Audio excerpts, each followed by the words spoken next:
Hello, my name is Juan Martinez, and my presentation is about the globalization of jihad. What is the globalization of jihad, though?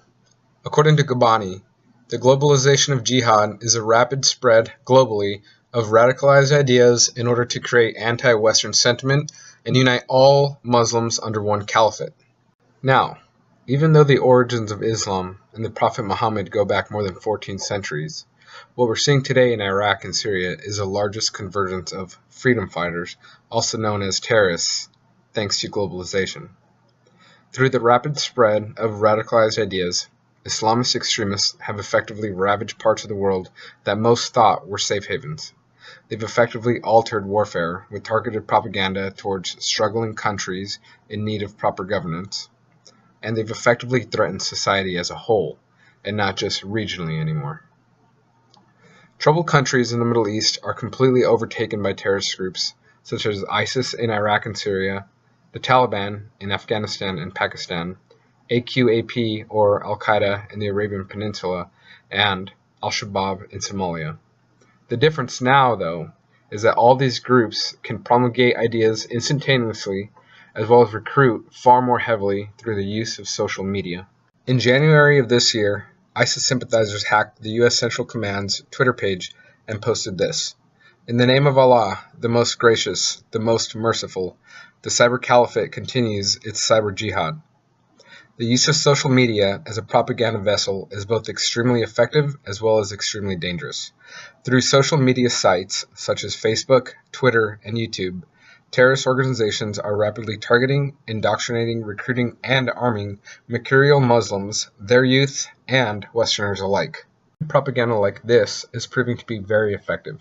Rather than using the old-fashioned method of forcing young men in remote villages at gunpoint to fight alongside terrorist groups, computer-savvy jihadists are instead capitalizing on one of the most powerful tools they have at hand, the internet.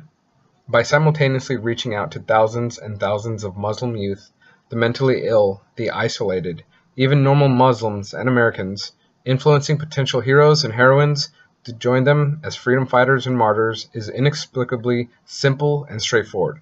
In fact, ISIS's online recruitment process has encouraged over 30,000 fighters to flood Syria in what is being recognized as the largest convergence of jihadists in history. Douglas MacArthur McCain, born in 1981 in Illinois, was reportedly the first American jihadist killed fighting for ISIS in August of 2014. Troy Casagar, also born in 1981, from Minnesota and was high school friends and roommate of Douglas MacArthur McCain. Troy was converted to Islam and recruited to fight for Al-Shabaab, where he was subsequently killed in 2009. 20-year-old Nicholas Toussaint, another Islam convert, is currently being held without bail on the charge of attempting to provide material support to a foreign terrorist organization, ISIS. Toussaint was arrested after attempting to gain access to Syria and talking about placing a bomb in the Los Angeles subway system. Omar Shafiq Hamami, a 29-year-old Alabama native who studied at the University of South Alabama, was an Islam convert and a major figure in the terrorist organization Al-Shabaab. Omar was murdered in 2013 after falling out with an Al-Shabaab tribal leader. Emerson Migali, a 24-year-old from Pennsylvania, is serving 8.5 years for soliciting others to engage in acts of terrorism within the United States. U.S. Attorney Hickton stated, "Emerson Migali used the internet to solicit like-minded radical jihadists to commit atrocities and murder." Following that statement, U.S. Attorney McBride says, "We now find ourselves in an era where one of the greatest innovations of the modern era, the internet, is being utilized by radical jihadists who seek to use that medium to endanger American lives." And finally, as well as the most recent, is a controversial incarceration of 19-year-old Shannon Maureen Connolly. She pleaded guilty in wanting to become an ISIS bride and wanting to become a jihadist in Syria. She is sentenced to 4 years and claims she was misled by her online scholars whom she was following. No surprise, they perverted the Quran in order to recruit the young and the naive into martyrdom. 6,725 terrorist-related deaths occurred in Iraq and Syria in 2013. That number is even higher for 2014, as will be shown in the next slide. Though it's important to remember that this presentation is not about the rise of ISIS, or even a political analysis of them. It is important, however, to keep in mind the momentum they've gained since their rise back in 2006-2007 timeframe. In 2013, ISIL, the Islamic State of Iraq in the Levant, officially declared its governance over the Levant.